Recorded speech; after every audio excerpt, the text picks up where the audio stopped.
There's a dirty little secret in the precious metals industry. When it comes to self-directed IRAs backed by physical precious metals, these are not made the same. And as a matter of fact, a lot of them are just so awful that they're getting people are going after them, including not just consumers, but even governments are going after these companies because they're taking advantage of people. The easiest way to tell if they're trying to take advantage of you, in my humble opinion, and I'm not a financial advisor, so don't take this as financial advice, but one thing that I've learned in my short time in the industry is that if they're out there offering something that sounds too good to be true, chances are it's because it is. An example of this would be the offer of, for qualified accounts, you'll get $10,000, up to $10,000 in free silver. Just pay the $299 processing fee and we'll give you the free silver. I mean, we're just idiots. Just take advantage of our stupidity, and it's free. It's all yours. It's not free, folks. It's baked into exuberant margins, and I'm talking exuberant. I'm talking to we're not talking like, oh, it's a 10% margin or a 15% margin or 30% margin. No, we're talking like sometimes 120% margins. Not kidding. And unfortunately, as a result of this, a lot of people end up losing quite a bit of their life's savings when they work with the wrong company. I, on the other hand, work with the right company.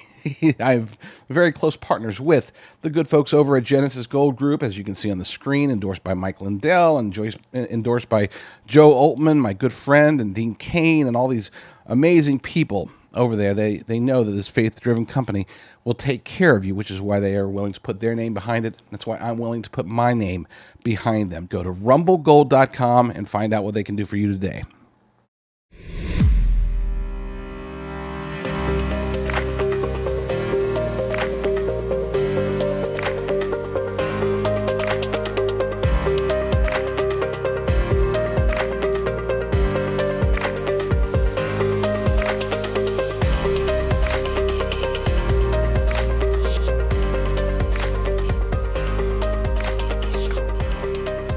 You're listening to the J.D. Rucker Show. Let's begin. You can probably count on one hand the number of times I've done a story about any of the various Hollywood celebrities, singers, whatever, that wasn't an attack against them. I actually have another one of those today. I'm very not excited because I don't like talking about Hollywood or any of those, anything that has to do with entertainment. It's not that I have anything against entertainers, inherently. It's just that, generally speaking, they make me mad.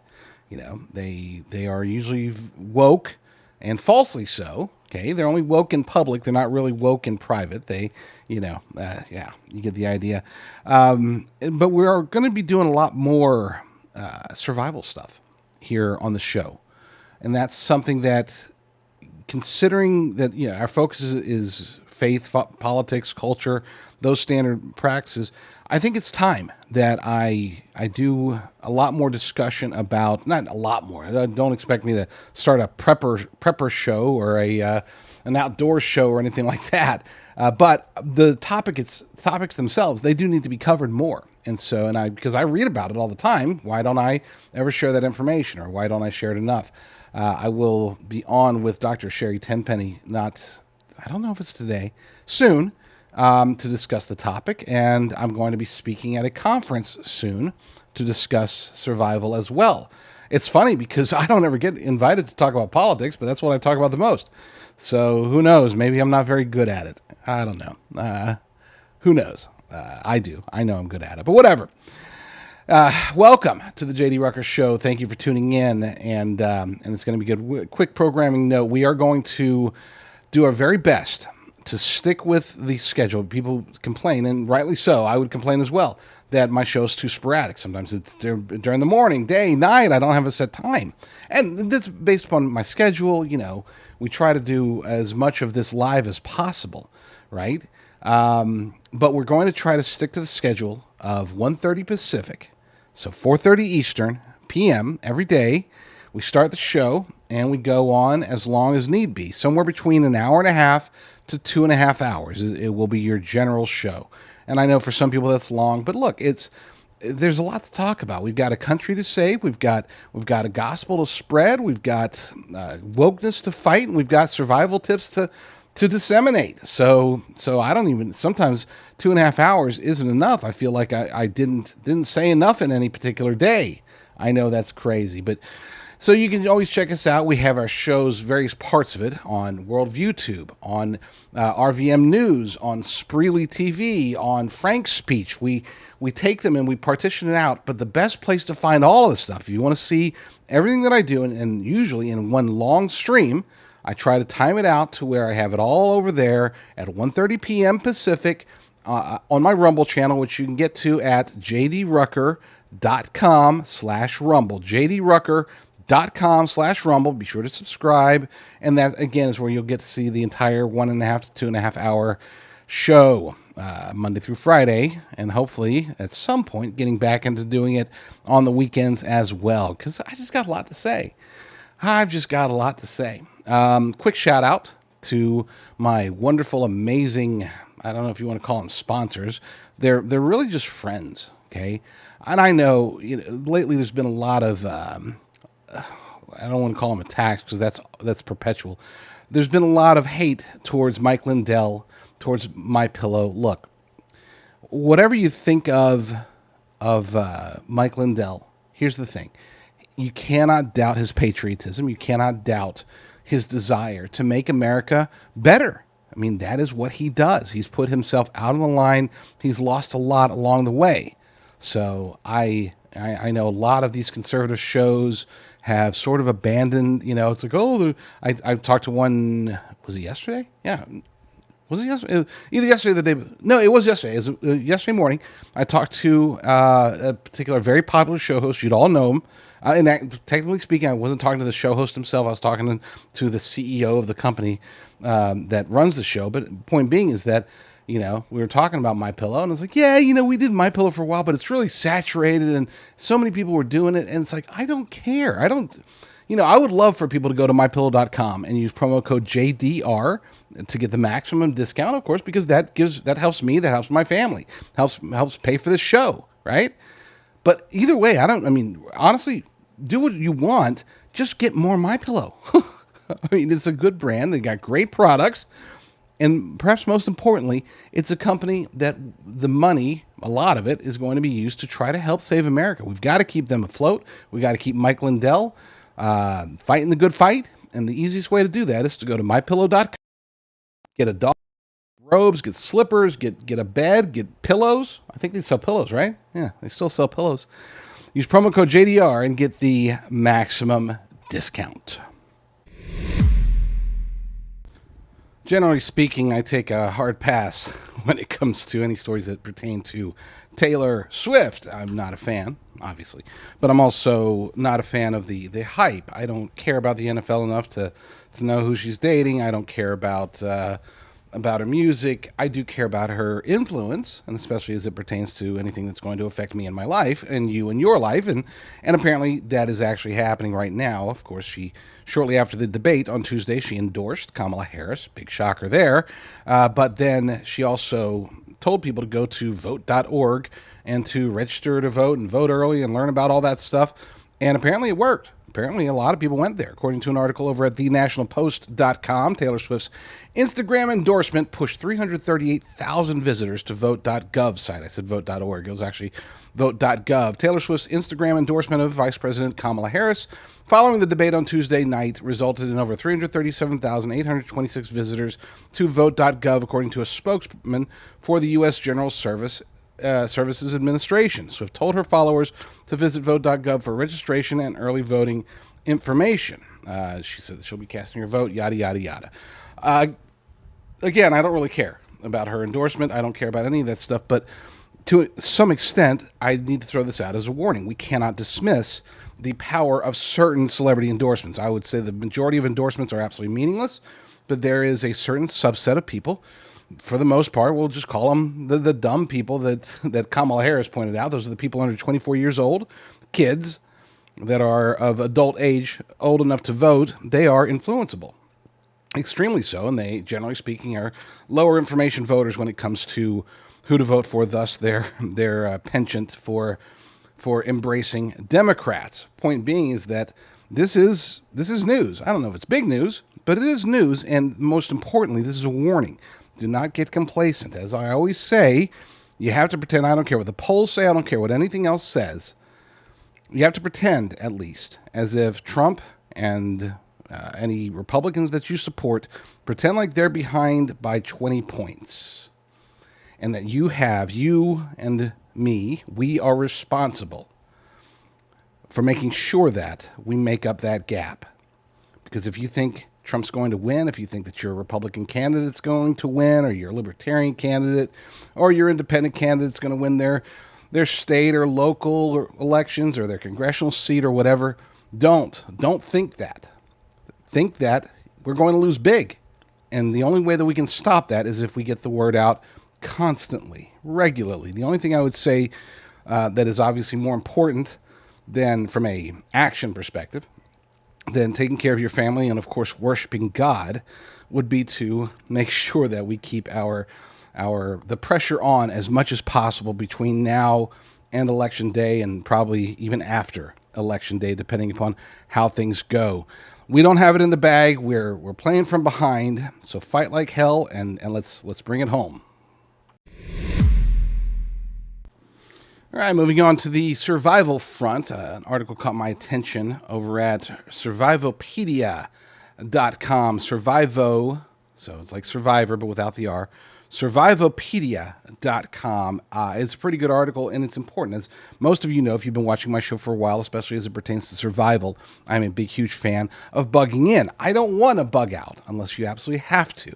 Okay, I want to be that guy that, look, I know my neighbors. I got good neighbors. I got good people around me. Unless I'm actually forced to leave, I want to bug in. Okay, everything that I do, 95% of what I do is geared around, from a survival perspective at least, is geared around making sure that my home is secure. That if there are lockdowns, if there's martial law, if there's chaos, that we can be safe and protected as much as possible. There's not much you can do against certain threats, but unless those threats get really bad and force me to bug out, I'm going to try to bug in. Okay? It's just a lot easier. With that said, you can't assume, especially, I live out here in California. The big one could hit at any point. If there's a massive tsunami, I'm maybe not close enough to the beach to have to worry too bad, but if it's a big one, then yeah, anybody is. A tsunami could go into Arizona if it's big enough. So there's a lot of potential risks. And of course, then there's always, we would be probably the first ones hit by a nuclear attack if North Korea gets really anxious, or even China. If they get anxious, then they're probably going to hit Southern California and Northern California first and foremost. So, with that said, there is always a need to bug out. This article over at survivopedia.com titled 7 Tips to Improve Your Bug Out Bag. I just want to go through it very quickly. I'm going to leave the link in the show notes so you don't have to take notes. But yeah, these are things that I know, and I would hope that you would know, but just in case, hey, you never know. Maybe you don't know. And in that scenario, then we want to be as prepared as possible. So I'm going to skip the introduction, go straight to the important stuff. Number 1, waterproof the bag. One of the first steps to enhance your bug out bag should be waterproofing it, or at least adding a cover or rainproof sleeve that fits over your backpack. This will help shield it from rain and keep moisture out. And it's not just about rain. There's other reasons to do it. I'm not going to go into that now and get into all sorts of fear stuff. But yeah, great idea to waterproof your bag. And let's say that you've got a bug out bag and it's not waterproof. At the very least, get it situated with a couple of heavy-duty trash bags, right? Just get it all situated to where, if you have to make your own waterproofing, then do it. Do whatever it takes, because you don't want all of your preps, everything that you need to survive, you don't want it all waterlogged, because a lot of it just can't take the water. Number 2, check the belts and straps and frame of your bag and improve them. I am not the handiest dude when it comes to knitting and stuff like that. I've never been very good at it. I'm more of like a duct tape and paper clips kind of guy, right? But with that said, I did replace an old bug out bag with a new one based upon this notion right here. Based upon the idea that I wasn't comfortable with the straps for a long period of time. I wasn't comfortable that they would, fell into the trap of buying basically my first ever bug out bag was pretty much almost like a vanity bag. It was like, it wasn't as useful as it should have been. It wasn't heavy duty. And I knew, because once I got it stuffed enough, it already started to rip, and that's not a good sign. It should be as durable as your boots. It should be perfect. So make sure you check your straps, your frame, check the whole bag. Make sure that it is very, very, very secure. And test it, yank on it hard, to throw it around, toss it around. See how protected it is. Number 3, make a list of what is needed the most.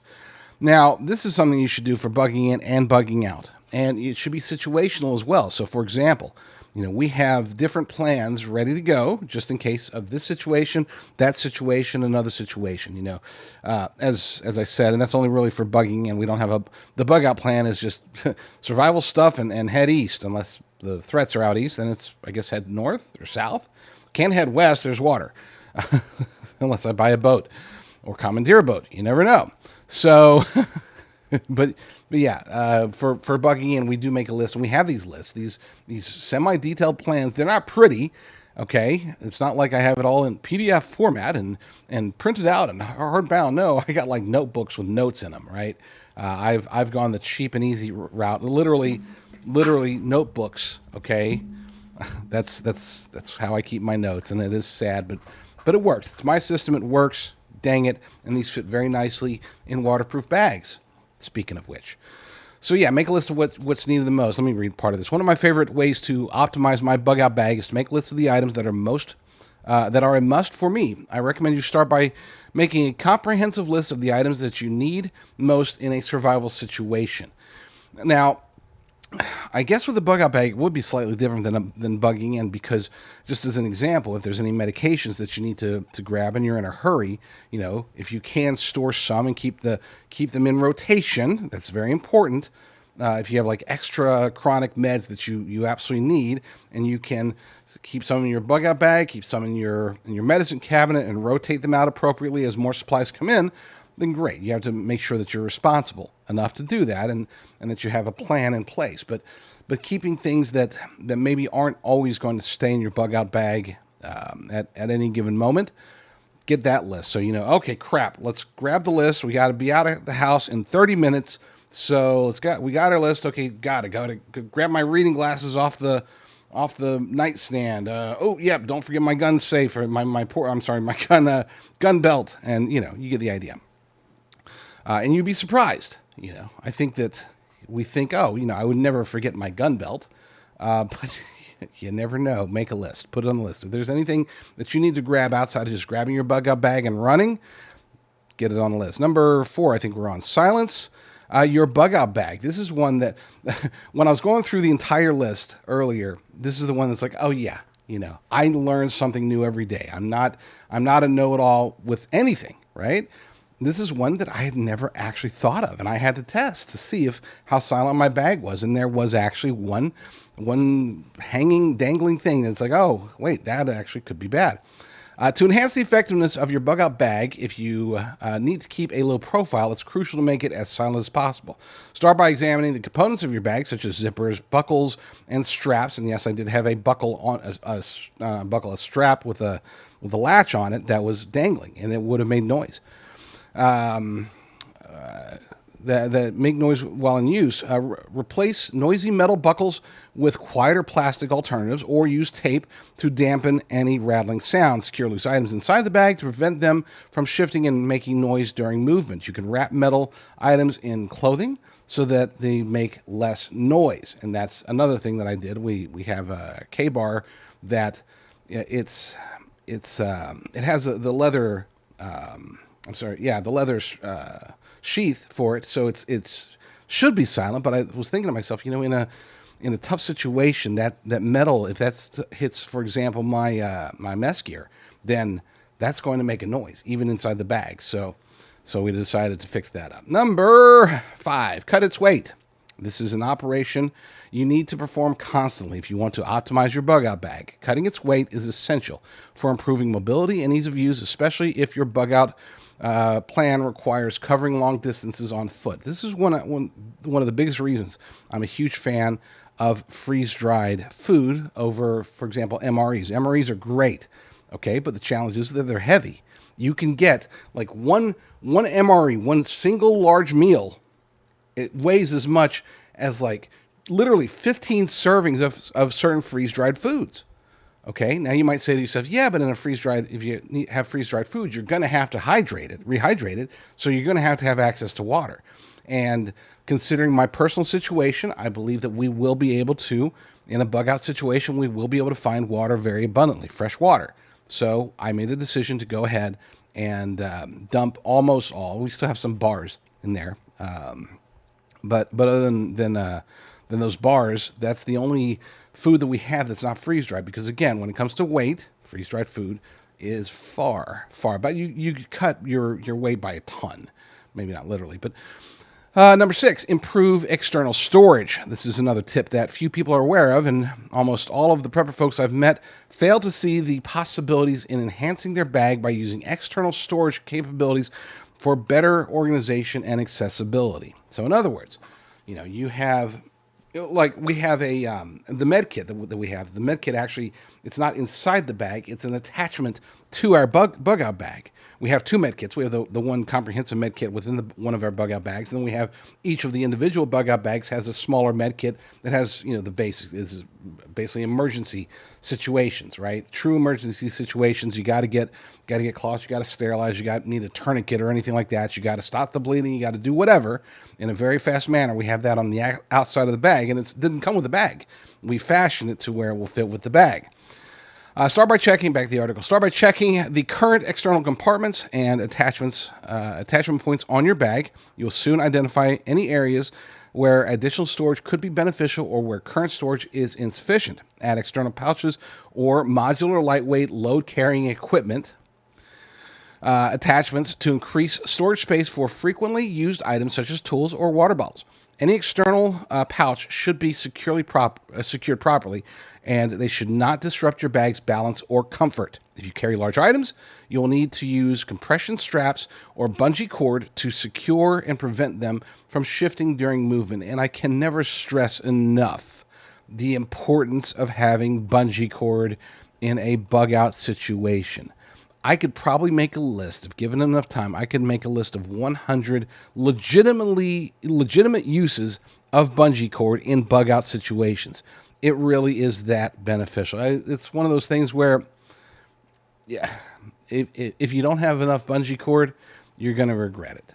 Let's just put it that way. And then the last item, add multi-use items. This topic is one of the areas I keep hammering every time I discuss emergency preparedness, regardless of what people are preparing for or the needs they have. If you want to enhance the functionality of your bug out bag, you should focus on adding multi-use items that maximize utility while minimizing space. First, check your essential gear that serves multiple purposes. For example, I carry a knife on me, but I also have a multi-tool that combines pliers, knives, screwdrivers, and other functions. I have a spare knife, even if it's inferior to my main knife, and I also reduce the need for separate tools. They are now compact, versatile flashlights. They include features such as a strobe function or a built-in compass and even recharging options for various gadgets. You could also incorporate items such as a small portable cooking stove that can be used for water and preparing, as well as for charging devices or tools. How about throwing in one of 2 space blankets? These serve as both a shelter and an emergency warmth source. You get the idea. Bottom line is, even if you just take none of these ideas or you've already done all of them, today, right now, as you're watching this, when you're done watching this, at the first available moment, go check out your bug out bag. It's another best practice to take and inventory your bug out bag, check it thoroughly, maybe repack it, get it all laid out, and it's pretty easy. You just take it, put it on a large table, a workbench, a work table, or even if you have to, a bed. Okay, just take it and place all the items, pull them all out. Remember how they were in there, and you might be able to, again, improve the order that they go in there. You want to do things strategically. You want your bug out bag, the things that you're going to be pulling out the most often, you want them at the top. The things that you're not going to need very often and that aren't going to be required during emergency situations, you want them at the bottom. You also want there to be good load balancing. There's a lot of things that go into it. I should probably do a show about that in particular, because there's a lot to talk about when it comes to bug out bags. But take this as an opportunity or as a reminder to go grab your bug out bags right now, give them a good look through, see if there's anything that you can do to improve them. Okay, it's fun. I'll admit it. I enjoy it. Okay, it's not a task for me because I'm like, oh, it reminds me of things, right? It's like, oh, I've got this. Oh, that's right. And it's, I do it probably, I don't do it nearly enough. I do it probably once every 2 or 3 years. But as soon as I'm done with today's show, that's the first thing I'm going to do. Owning a company can be hard sometimes, but there are certain benefits that I do take advantage of as the owner of a long-term storage beef company. One of the benefits that I have is that I can use my promo code to give to people and give the best possible discount at any given time. We have discounts that range from 5% all the way up. It depends upon what's happening in the world, what's happening with the beef, what's happening with the cattle itself, the ranching industry. So my promo code is really simple. It's JDR, and I would recommend going and ignore whatever it says up top as far as what the discount is. It's just when you go to checkout, look at the beef, buy your long-term storage beef. It's ribeye, New York strip, tenderloin, all the good stuff. No beef crumbles or anything like that. Go there, use promo code JDR, and see what sort of amazing discount is going on at that particular moment. That is, like I said, it's a fringe benefit, so to speak, of being one of the owners, and I'm very, very blessed to do it. Now, as far as the company itself, this is a veteran-owned company. This is a company that only works with the best American ranchers, the best Texas ranchers, to be specific, out there. Our cattle never comes foreign, and believe it or not, even if it says product of the USA, there's a good chance, especially at the grocery store, that it actually is only a product of the USA, but it's actually imported cattle from Canada, South Korea, Australia, Brazil, wherever, right? It's a long story about how this one industry, just the beef industry, is the only one where you can do that. It's a conspiracy, I tell you, it really is. But but ours is actual Texas born, Texas raised, Texas slaughtered, Texas freeze dried, and then Texas packaged until it gets to you. So don't mess with Texas. Anyway, use promo code JDR. Go check out the site. Make sure to use promo code JDR, and whatever the best discount is at that given moment, you're going to get it. That's my promise to you. So go check it out. Well, let me actually pull up the site. Makes it easier. Go check it out. We've got again, freeze dried, New York strip, tenderloin.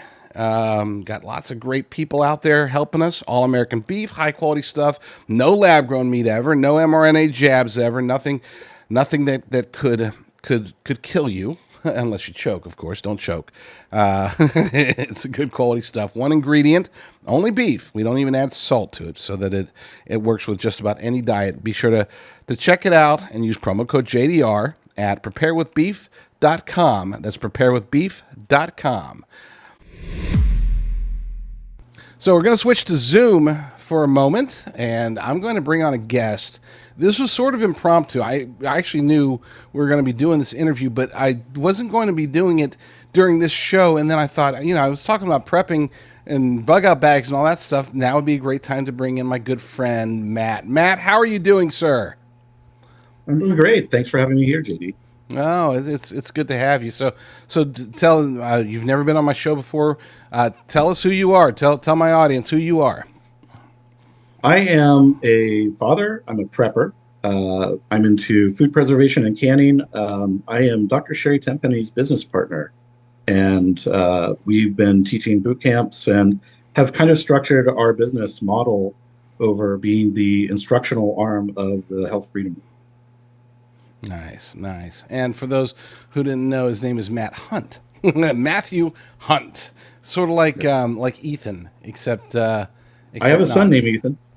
You do? Oh, well, I see, do. there we go. We already had it. We had this all planned out. So you and I both know things are going crazy in the world. We just had this debate on Tuesday. That was weird. Things aren't looking great. And here's the thing: somebody will jump in there and say, "Oh, the debate wasn't bad. Trump's still going to win." Look, I don't care whether Trump wins, whether Kamala wins. There's different problems in either direction. They're going to try to burn it down, especially if Trump wins. Kamala's going to burn it down if she wins. So somebody's going to try to burn down the nation between now and whenever the nation is fully burned down. So we need to be prepared. You've been exploring all this stuff for years, for decades. Tell me, and tell the audience what you think as far as what are the big problems that we're going to be facing, whether it's tomorrow, next month, next year, maybe even next decade. What are your thoughts there? So I agree with you first and foremost on the results of that debate. I mean, it wasn't really a debate, but if you watched it with the proper lens, you realized there were two dynamics happening on the stage. One was, they're brazen. The powers that be, the evil manipulators out there, they're brazen. They're in our face with it. Nobody answered, or Kamala especially didn't answer any questions directly. She stuck to a script and repetitious script of trying to drive home policy things against Donald Trump. Uh, but it was very clear that she was just showboating and she's a mouthpiece for whatever the plan is. So let's get to the nitty gritty of what I think is going to happen. First and foremost, financial issues right now. I mean, we're coming off of massive inflation that this administration is just downplaying every time they're asked about it. The press secretary, I mean, she's going to have to get some kind of reward for her acting at some point because every time she's asked a very serious question about inflation, whatever, they dodge. And, grocery prices are have come down more than they've come down ever. There's no way. It's impossible. So they're veiling everything. The truth is behind this veil. And unfortunately, I think it's starting to crack open and we're going to see how bad it is. So first and foremost, financial. If you're not feeling it in your pocketbook, you're well off. Because right now, anybody that runs a family, I have a family of 7, 2 adults and kids. Um, it's expensive. It's expensive to live. And people are making hard decisions right now about keeping their lights on, keeping gas in their car, etc. Coupled with that is food. I think that the WHO and Klaus and all those folks, they really, really, really want to disrupt our food chain. They want us to eat these proteins that are derived from insects. They want to destroy middle America farmers.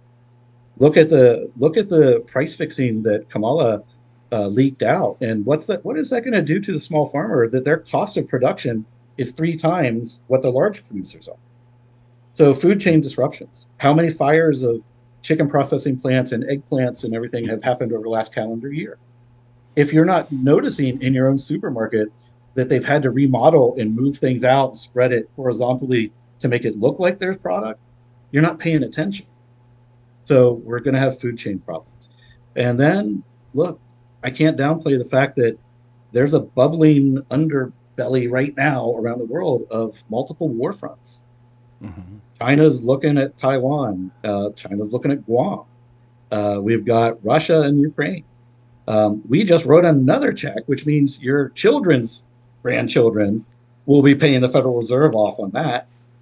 People think that all of our tax dollars go to this. No, no. Our tax dollars kind of go to pay off the debt we've had before with the Federal Reserve, and it's not even going to principal. So every time we write these checks, it's new money printed, which is why we're in a hyperinflation stance. So I think we're in this perfect storm of multiple fronts of bad things happening. Then you add to that the protests coming to college campuses, and they've already moved around protesters to be in place for November. I mean, we've caught Kamala's people busing people in for this and that. Pay attention to what's really going on. I mean, we've got migrants that have been moved in, illegal immigrants in Springfield, Ohio, of course, and other places. The beaches, the coastline of New York is another place. It's not just the big cities anymore. It's Rust Belt. They're putting a standing army in place, and Yeah. these. I mean, honestly, I'm not seeing much of the women and children on these illegal immigrants. What I'm seeing are military aged men. A few days ago, somebody on X had a video where they set up kind of like a trail cam, Hmm. and you could see guys with assault packs and camo crossing the line. I mean, that's military, and nobody's doing anything about it. So again, I think we have multiple fronts that are kind of converging on a really explosive tinderbox that's been set. And I think Okay. the powers that be are just waiting to strike the match. And I think their timing is going to be November-ish. So I think they want to burn it all down. And I just Yeah. don't want to let them burn it down with me in it. Well, so then what can we do? I mean, I think that I would argue that my audience, perhaps more so than any other audience in the world, or on Rumble, or on YouTube, or anywhere else, my audience is very much focused on never, ever, ever allowing government to solve any of their problems. Assuming knowing who you're talking to, what can we do? What is the solution between now and November? What are we should we be planning for after November? Is there a general overarching philosophy, or is there a series of steps? You tell us. What can we do to not be in the tinderbox, as you noted? I think it's a hybrid solution of all the above, right? I think that you have to separate your preparing and your preparing for survivability into like a threefold plan. In short term, and then post short term, and then overarching multiple years, right? Um, I don't know that we're going to see complete societal collapse in 90 days. I think we're going to get hints of how bad things can get if we have false flag events that are designed to make U.S. citizens look like they've gone to arms because the election's still under litigation. That kind of situation is ripe for a disruption anyway. So you plan for that short term disruption too. What if they Mm. use that false flag as an excuse to cut the power grid all over the place or cause issues with the power grid if they cut it in major cities and then it stuns the rest of the power grid and then you start blowing subcenters. So a short-term plan is planning for survivability. Get you and your family prepared. And that means food, water, survivability supplies that are like defensive. If and I'm not going to mince words. If you don't have weapons to defend your domicile or your family, you're not prepping right. Get there. Start paying attention. And if you don't have the skills yet, and hopefully your audience does, but if you don't, if you've been him hawing and saying, I don't know about, go to your local gun range and pay to use one of their weapons and an instructor to stand beside you so that you know what it's like. I one of my youngest children for his first time ever, he shot his 410 for his first Mm. time, and it was surprising to him. Right? To me, a 410 is kind of like a fun little rifle. To him, it was a big deal. But Right. it dawned on me, oh, geez, I got to list my own advice. I hadn't had him out shooting his own rifle yet. Mm. So I'm glad I did. Now I know where his skill level is. You've got to assess your situation. Do you live in an urban environment? Do you live in a countryside? Are you suburban? Do you know your neighbors? If you don't know your neighbors, why? Because, who's the stranger is going to knock on your door because they're out of their Campbell's soup and they're looking for something else to eat? Do you know what they have to offer you? And do you have enough to help them? Do you know what neighbors you can't trust? Is it the person with the Harris Wall sign in their yard? I don't know. In my neighborhood, um, I was able to identify one guy who I just don't trust. I think Mm. he's a pain and he's an issue. And I think if there's anybody that's going to tell the stormtroopers walking down my neighborhood who the bad guy is with a bunch of rifles, it's going to be that neighbor. He's going to point at my house. So get security conscious, start preparing for food, and prepare now. Do it now because November's around the corner. And if you Right. don't remember what the BLM riots were like, go on YouTube and search. Look what Minnesota was under walls. I mean, that was pretty fiery. And it's really hard to get that indelible image out of your mind once you see it. And don't let that come to your hometown. Right. So prepare now in the short term. Long term, Prep- prepare a better situation. stockpile food, learn how to rotate your prepper pantry, and start figuring out your immediate area. Where can you go? How do you escape if you have to? And where do you go if you do? What's your safe route out? Who do you communicate with? Are you going to rendezvous with other people? Do they know? Start figuring those things out. And then for the multi-year thing, start figuring out how to live without money. That's going to be a big one. Bartering is king. Hmm. So start figuring Nice. those things out. Have a plan. Yes. Make sure other people know the plan. Practice the plan. Yeah, makes perfect sense. Speaking of a plan, so you and our good mutual friend Dr. Sherry Tenpenny, you guys have more than just quick tips. You actually are in the process of training people. You want to help those regardless. They could be prepping experts, they could be prepping newbies, they could be anywhere in between. You have something that can help them to prepare, and it's coming up like really soon. Why don't you tell us about what's coming? Sure. So, being the educational arm and the health freedom end of our world, the anti-vaccine movements and the health freedom movements that Sherry has been a champion of forever. I've been with her and teaching boot camps and courses for 17 years. We were just about to have our first child, and I started asking questions about vaccines because I was a deployable contractor and saw what vaccines did to soldiers before deployment. And I had big questions. So, what we do is we teach online courses and boot camps. And I started focusing over the last few years on prepping and survival. It was very clear to me in our movement and in our circles that people had no clue what to do. So I've now got to the point where all the red flashing warning signs are going off in my head, and I want as many people to be able to survive as I can possibly get, and I want to teach them. So we've tried to hone everything down to a pragmatic course. It is a 4 week course. It's 3 main weeks and then one extra week at the end, which is a live stream of me. And I'll be actually out in the field setting up a camp as if it just hit the fan and I just hooked it off the road into the woods, and now I'm setting up my first base camp. And I'm going to Wow. live stream from that base camp and explain how I set up my perimeter defense, what's happening, what happens as night happens, right? Taking an assessment of everything in my bug out. So this 3 week boot camp that we're teaching, it covers several different topics throughout those 3 weeks. The first week is all about self evaluation, assessing where you really stand.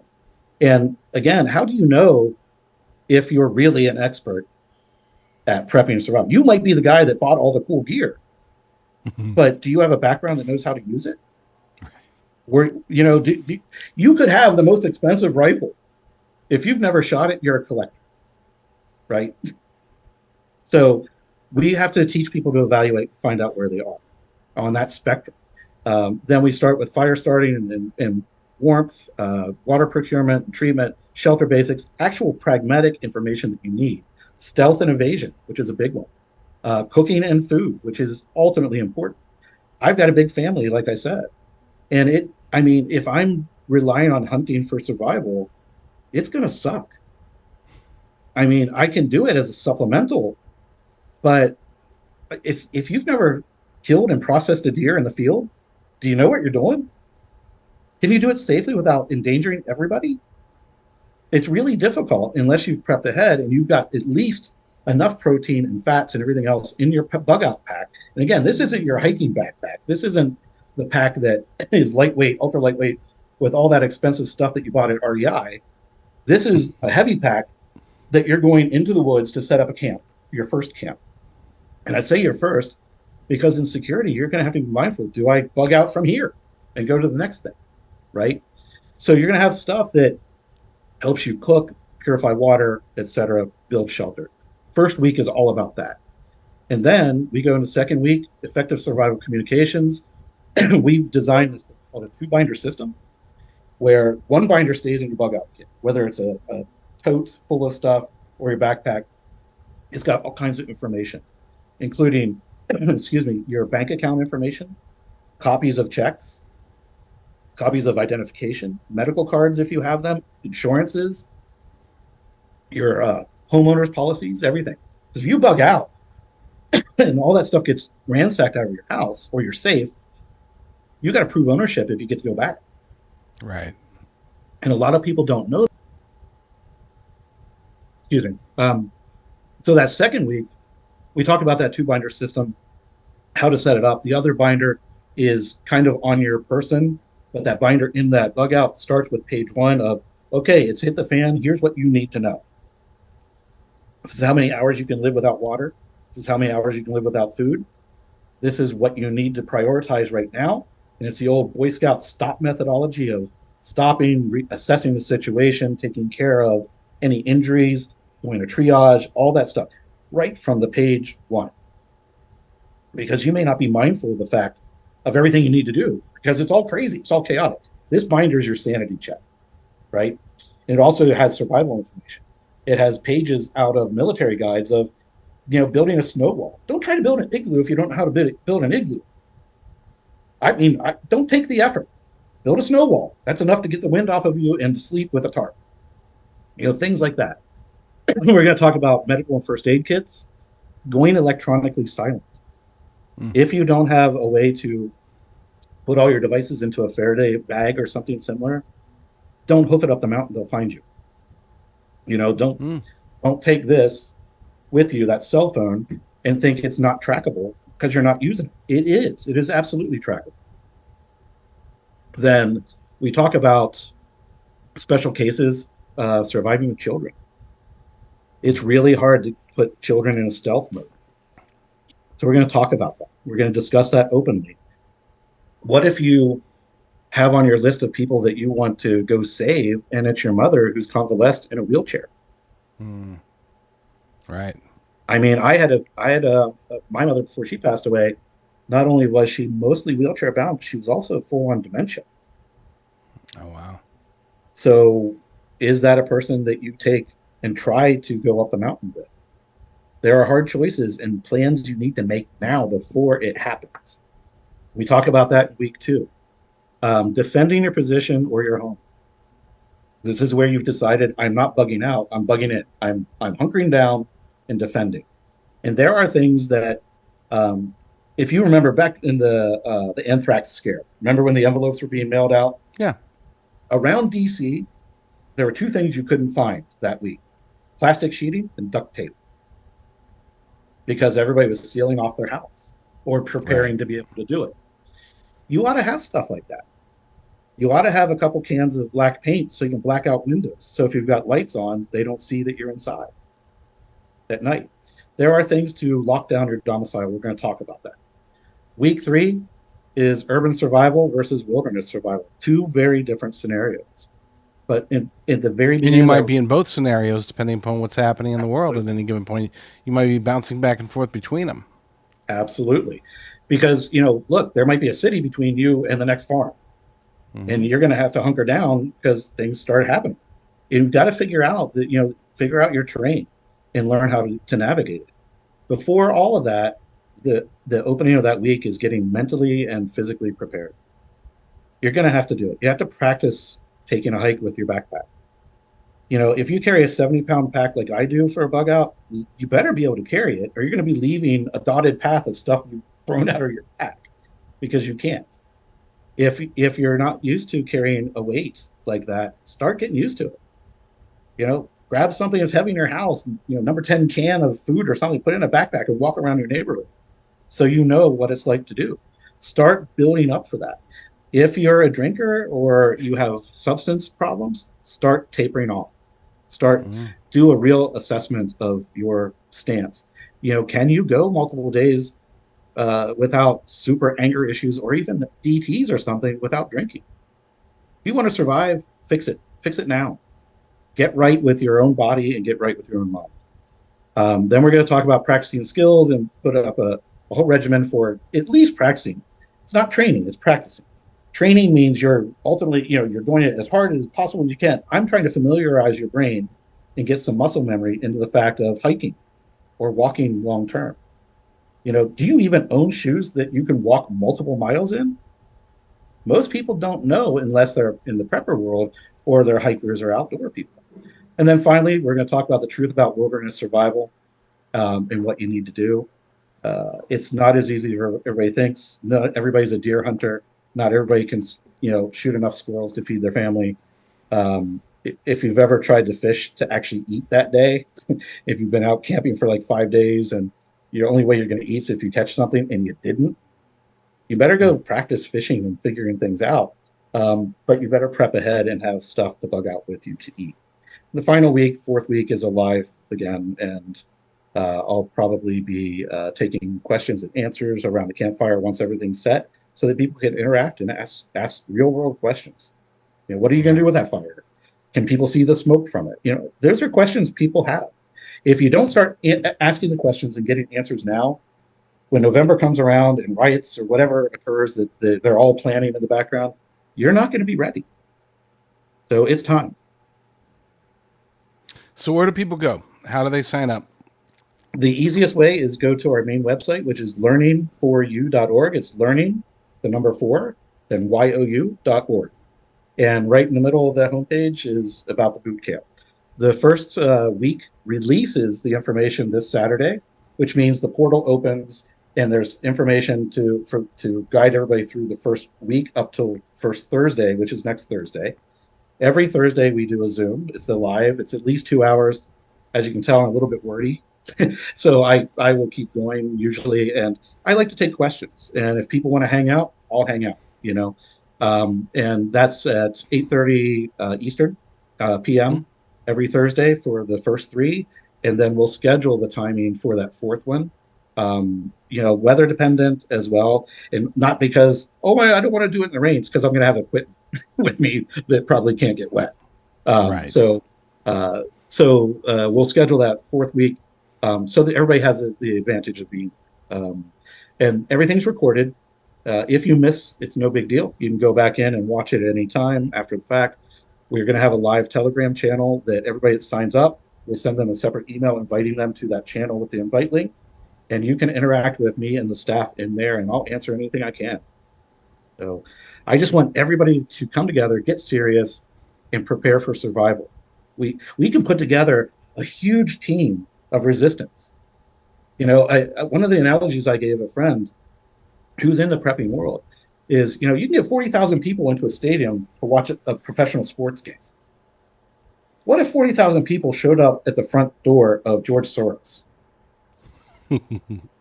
I mean, the odds are staggering if we just stand up and say, look at us, we're not taking it. But we got to survive to get there. Right.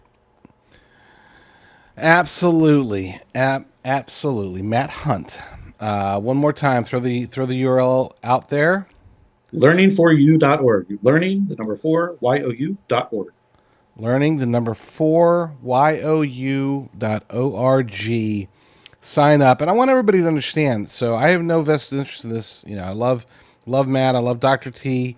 But like, this isn't like, they must be sponsors. No, I'm doing this of my own free will. I want people to learn as much as they can, because as Matt and I have talked about in the past, and we'll talk about in the future, unlike the vast majority of preppers out there who say hide your preps, our perspective is we're going to need friends, we're going to need allies, we're going to need as many Americans as possible to be as self-sufficient as possible. Because if there's only, I don't care about anybody else, I'm just going to keep my preps private, well, you'll be lonely on an island, and everybody else is going to turn you in anyway, because they're going to be not self-sufficient, dependent upon FEMA, and probably get an extra serving of cricket powder if they turn you in.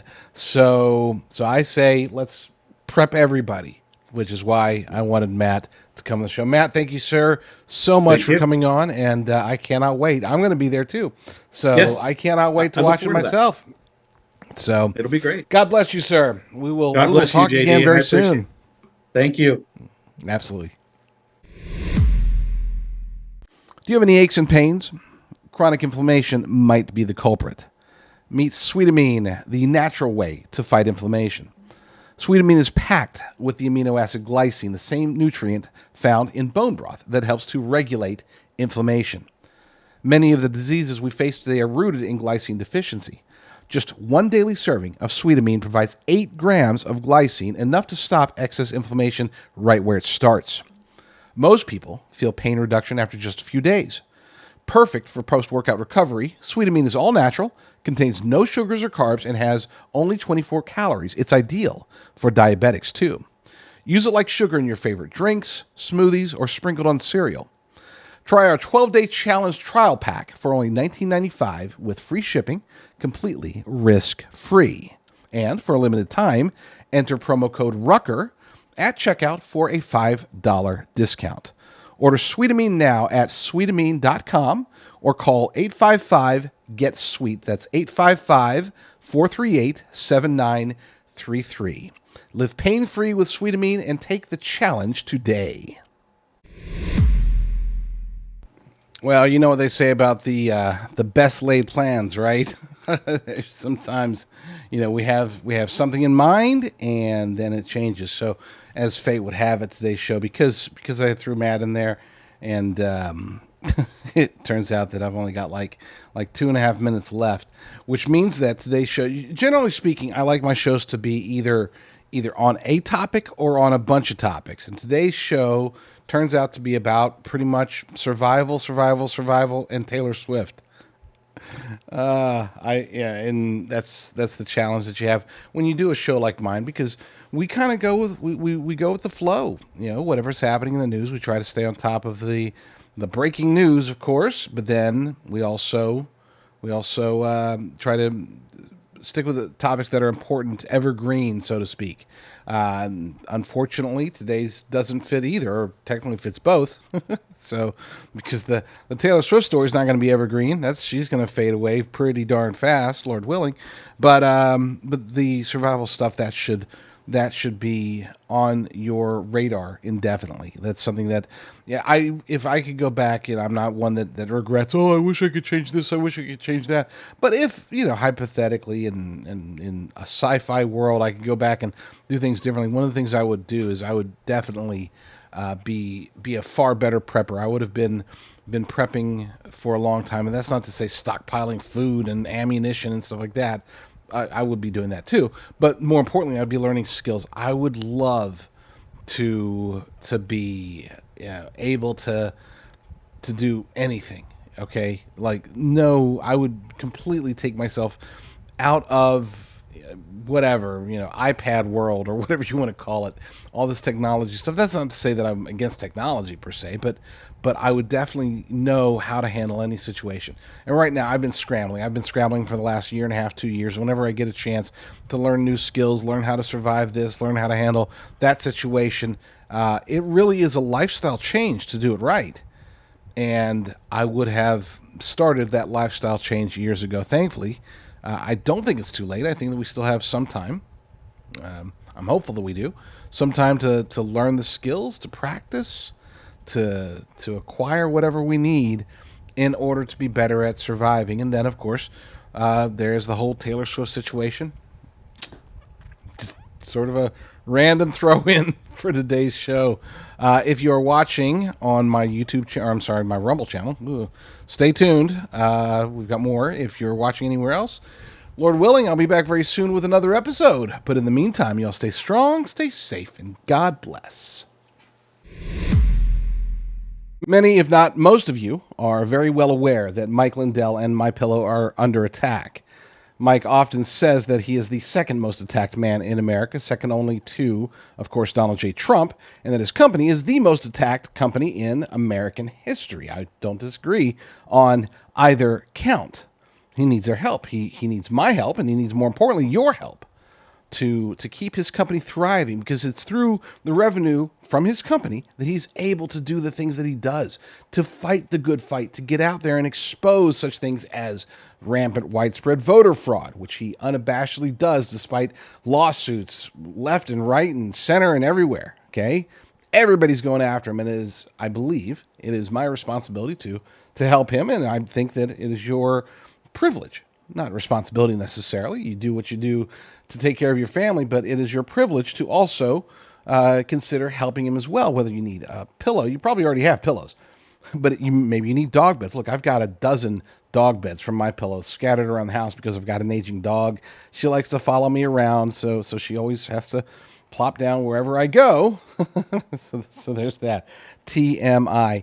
Go to mypillow.com/JDR. That's mypillow.com/JDR and get the maximum discount, the most discount that you can get at My Pillow by using promo code JDR.